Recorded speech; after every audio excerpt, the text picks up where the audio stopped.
Great. All right, welcome everyone. My name is Sonya Betz. I'm the head of Open Publishing and Digitization Services at the University of Alberta. I live and work in Edmonton, Alberta, Amiskwachu, Waskahikan. My home and my office are both situated within Treaty 6 territory and within the homeland of the Métis peoples. I'm gonna ask my co-presenters to introduce themselves really briefly. So my name is Emma Ull, and I'm a publishing support specialist at Public Knowledge, but more specifically, I specialize in translation and software documentation specifically, and I too am based in Edmonton, Alberta. Hey, and I'm Mike Nason. I'm the Open Scholarship and Publishing Librarian at UNB Libraries in New Brunswick, Canada, and I am also a metadata specialist for the Public Knowledge Project. A little background and context on what we're going to talk about today. The three of us have worked in and around Canadian library publishing for years. Like many, we had some assumptions about our scrappy sort of Bush League-esque publishing culture in Canada, and it turns out these weren't just well-founded assumptions, but also that it's like AAA Bush League, which is pretty sick. So we're going to start by talking a bit about the scholarly publishing landscape in Canada. And a big thing to understand when we talk about Canadian library publishing and scholarly publishing is understanding just how few commercial publishers are functioning within this space. So in libraries and in Canadian libraries, I think we have this idea that there are very professional, slick, for-profit publishers who occupy this space nationally, and that those small, independent, not-for-profit journals that we host are kind of exceptions to how publishing mostly operates. But it turns out that we're wrong about that. In 2021, our friends at RUD found a near absence of commercial publishers operating in Canada. They identified about 825 journals actively publishing in Canada, and only a handful of those journals were being published by for-profit commercial publishers. Instead, most of those organizations publishing within Canada are very small, not-for-profit organizations, and they publish just a few journals each. These two charts, which you probably can't see, but hopefully can see in the slides that we shared, published in their report, show just how small the market share is for for-profit entities. I've circled in red the commercial publishers on the left and the disseminators and distributors on the right. And it's pretty easy to see that the big multinationals that we might be familiar with represent just a really tiny fraction of the total share of dissemination across the country. The second study I want to highlight is one I hope you've already seen, but if not, please read it. Jessica Lang and Sarah Severson published a website analysis of 485 journals. They only looked at journals that were independent or non-commercial, active, scholarly, and Canadian. And what they found is that there were about 485 independent scholarly journals in Canada, but they had a list of 473 journals that they were excluded from their study. Most of these journals were excluded for being non-Canadian or inactive, and only 41 of those journals were identified as being excluded because they were from for-profit publishers. So again, a really small number within the bigger scheme of things. One of the really interesting things that Lang and Severson did was to tag each journal with affiliations to identify what different kinds of organizations were involved in publishing these titles. Most journals were affiliated with more than one kind of organization, and the main players, not surprisingly, I hope, are scholarly associations, libraries, nonprofit publishers, and universities. So of the journals being published in Canada, libraries are supporting a significant percentage through their journal publishing programs, which is pretty cool. This translates to a lot of journals. We do know that there are 440 library-supported journals listed in the Canadian Research Knowledge Network's Open Access Journal List, which doesn't include the more than 60 journals I could find in the Directory of Open Access Journals, or the more than 80 that are included on the RUD platform. So why does this matter? Well, it tells us a lot. And for me, the biggest takeaway is acknowledging that this is what we have. This is basically it. This non-commercial, independent scholarly journal ecosystem is Canada's national journal literature. So that assumptions that we've had that we as libraries collect or license or purchase materials and somebody else out there publishes them is just not true when it comes to Canadian journals. There is no other top tier commercial system operating wholesale within this space. Instead, those volunteer-run journals, usually running on OJS and supported by your friendly local Skullcomms librarian, is a pretty good representation of the types of journals that we produce within this country. So again, I would identify libraries as one of the foundational entities supporting journal publishing alongside those scholarly societies, nonprofit presses, and universities themselves. All right, I'm going to turn things over to Mike to talk about a big question that always comes up every time we put libraries and publishing into the same sentence. Yeah, thank you. And I think an all too familiar question for many of us, is it publishing? I understand that in a lot of ways we're preaching to the converted here. If anyone understands that libraries are working in the publishing space, it's folks attending the Library Publishing Forum. Like, we're very obviously publishing, right?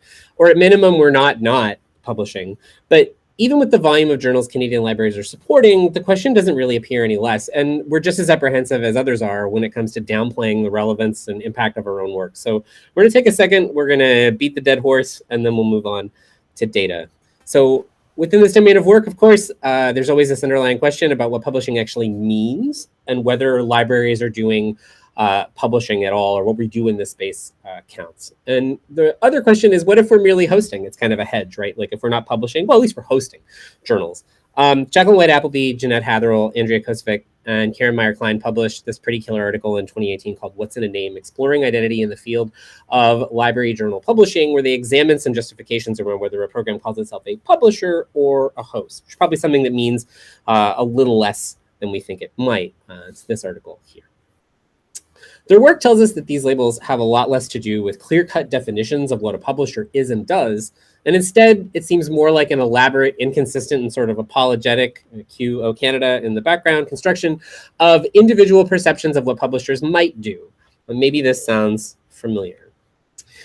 We've shaped our services into this sort of like publishing homunculus, with sort of a dance around how our own publishing but careful not to say publishing programs align, how we want to be perceived internally and externally, which toes we want to avoid stepping on, and where we might land in a continuum around how much and how well we do the work of publishing. This one verb, publish, is doing an awful lot of work. And this eggshell maneuvering by libraries to avoid defining their work as capital P publishing is not shared by many organizations in publishing proper. We've seen these conversations a lot, say in Scholarly Kitchener and other publications, about whether or not we're real publishers or we're doing the publishing work that major publishers are doing. But it's also worth noting that major publishers don't do some of the work that we think they do. Copy editing, for example, does not happen at PLOS, and PLOS are not a publisher. So here's a bunch of different sort of definitions of publishing over time, from 1991 to 2021, that include a lot of things that we do today: production and distribution systems that permit widespread dissemination of reported research. Libraries do that. Editorial integrity through peer review. There's no way I'm doing peer review for one of these people. Creation of adaptable business models. Improving accessibility and functionality. Absolutely. Archiving and preservation work. Totally. Promotion of creative reuse of research. Boy, if we didn't talk about copyright, would they know? Who's to say? So poring over these definitions of publishing are always ammunition for a bit of an ego boost, I think. Obviously, we don't do it all, but again, neither do many capital P publishers. We can probably relax a little bit in this space worrying about whether or not we're publishers, because it doesn't really matter if we're publishers so long as we partake in the labor of publishing. Even though our labor supports hundreds of journals and often their editorial and managerial teams who we coach through these processes, in the face of national efforts, the Public Knowledge Project and AED, we're often tempted to downplay our own work. We do this all the time. And in some ways, it's kind of like this Canadian apologism. And we like to say it's because we're humble, but because we're talking about it, it's a clear indication that we absolutely are not. But we are certainly far more than just hosts.